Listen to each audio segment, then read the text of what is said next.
সম্পর্কের ভেন্টিলেটর। একটা সম্পর্ক যেটা আমরা সাজিয়ে গুছিয়ে অত্যন্ত কাছের করে নিই, দুটি মানুষ এক অজানা ভালোবাসায় মায়া মোহতে পরিপূর্ণ হয়ে একে অন্যের পৃথিবী হয়ে উঠি। ঠিক সেই সময় তুমি নিজের হাতে সম্পর্ক ভাঙার দায়িত্ব নিলে, নিজের থেকে এসে ভালোবেসে আমাকে তোমার পৃথিবী বানিয়ে নিলে। আমার পৃথিবী জুড়ে শুধু তুমি, আর সেই পৃথিবীতে আমি যখন অনেক ভালো থাকতে শুরু করি,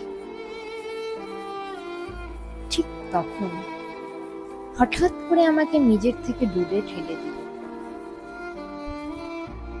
অবশ্য সম্পূর্ণ দায়িত্বটা নিজেই নিলে প্রথমে সম্পর্কের ভবিষ্যৎ নিয়ে অনিশ্চয়তা, তারপর দূরত্ব বাড়িয়ে নেওয়া, সব সময় ব্যস্ততা দেখানো, ফোনে কথা বলা কমিয়ে দেওয়া।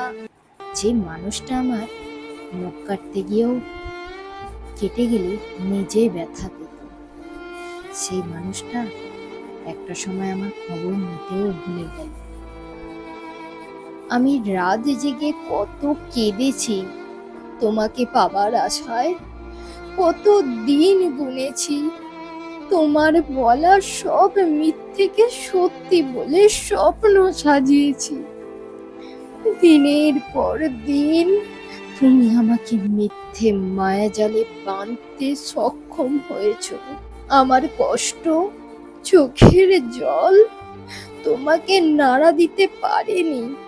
আমার হৃদয় কষ্ট না, হৃদয় থেকে অসহায় তেড়ে আর্তনাদ চিৎকার করে বলেছে, তুমি আমায় ছেড়ে যেও না।